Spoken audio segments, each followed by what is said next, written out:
Usta, bəzi yoldaşlar var ki, biz onlarla söhbət edəndə, söhbətimiz əsnasında məlum olur ki, bunlar ateistdirlər.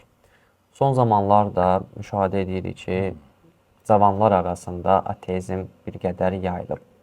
Sizcə bunun səbəbi nədir? Mən deyərdim ki, bunlar iki qismdir. Bir qismi sakit insanlardılar. Yəni, dindirməsən, bilməzsən ateistdir.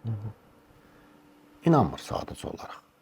Amma nə aqressiya göstərir, nə digər dindarlara məsxərə eləyir.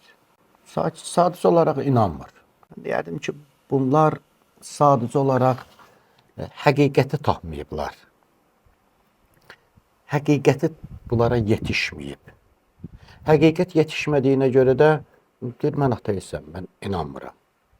Amma çox ümidim var mənim ki, bu cür insanlar sağlam fitrətlərini qorusalar, öz vicdanlarını korlamasalar və həmçinin bir qədər araşdırma aparsalar, Allah təbarək və Teala öz həqiqət nurunu onlara göstərəcək.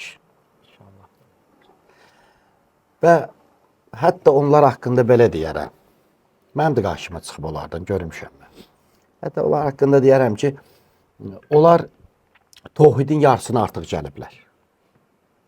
Özləri ateist desələr də, amma Tohidin yarısına gəliblər. Bilirsən nə demək istəyirlər?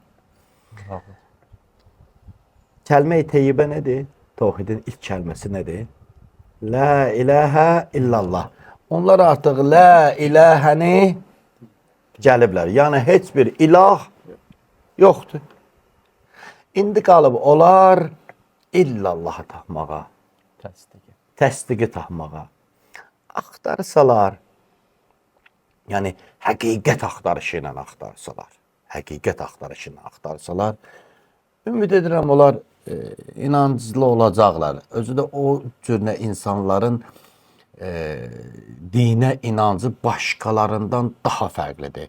Bir uşaq da doğulub, elə deyirlər, mən müsəlmanam, atam müsəlmandır, mən də müsəlmanam, gəlib bu cür müsəlman olur, araşdırmadan gəlir. Amma o cür uşaqlar araşdıraraq gələndə doğrudan da gözəl, savadlı möminlər olurlar, savadlı insanlar olurlar. Onlar həqiqəti özləri tapmış insanlar olurlar. Mən onlara dua eləyirəm. Biz onlara dua etməliyik ki, Allah onlara hidayət eləsin, hidayət yollarını onlara göstərsin.